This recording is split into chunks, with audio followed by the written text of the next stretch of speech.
Alright, back for vlog number 34. This week I'm starting off again in Bede, and I still can't get over the sunsets here, but this week I'm actually going on a little trip, which you're gonna see later on in the vlog. But this vlog I really want to talk about like the American privilege. Okay, but first listen to this.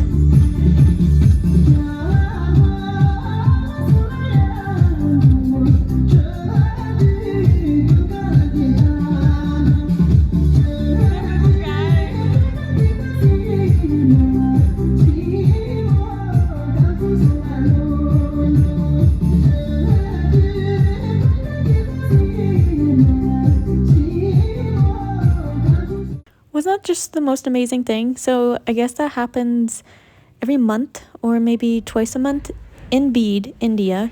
But Bede has a lot of refugees from Tibet. So that's traditional Tibet dance. And I just think that's so incredible. I don't know, I just love learning about how some cultures have like preserved traditions. Okay, so now back to the topic that I want to speak about, which is kind of crazy, but coming from America, there's just so many things that I was totally unaware of before I started traveling.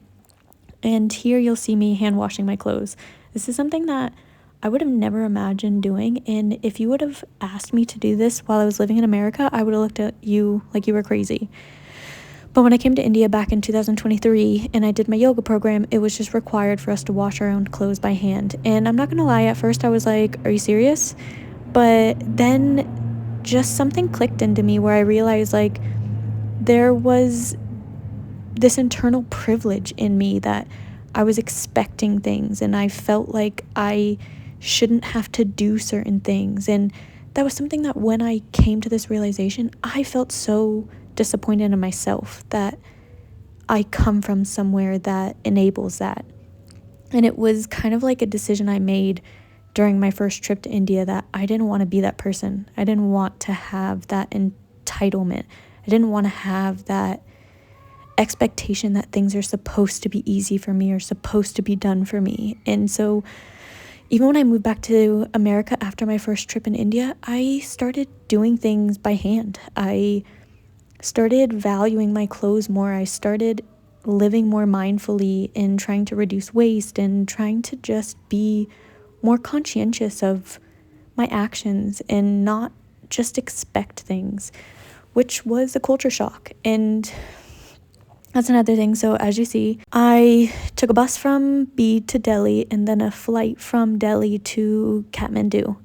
And I didn't really know what to expect in Nepal. I never really thought about traveling here, but I mean, I've seen how beautiful it is and I was excited to come here, but it was like a really quick trip. So I didn't plan it out that well. And I will say that as an American, I do have to be careful about where I travel to because some places are just not always foreign friendly. And I'm not saying that Nepal is not foreign friendly by any means, but I think the area that I was staying in maybe wasn't the most foreign friendly. And I had a couple instances where I'm used to getting overpriced. That's just something that I've come to kind of expect. And it's like hard for me because it's like I talk to people from India, they have this idea that everyone from America is rich, and that's just not true. And I think it's because they're going off of like movies and, you know, social media and stuff, but that's not real life in America. And a lot of people are really in debt and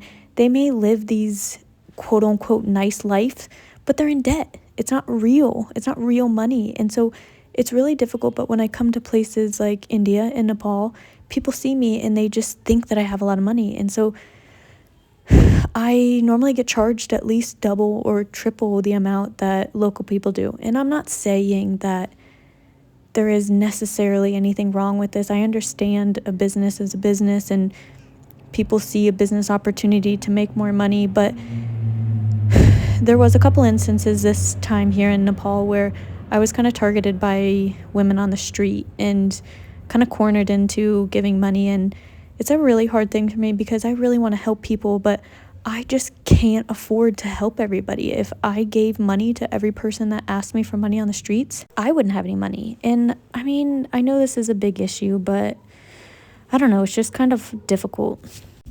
because it makes me feel like people just see me and think I'm like an ATM or just money. And it just sucks because I want to be seen as a person. And I understand, but it's just, I don't know, it's hard. And as I say this, I realize that there might be some privilege even in me saying this. And I'm not trying to be disrespectful or rude, but it just is kind of hard to, like, I guess, like, find the balance while traveling. I don't know.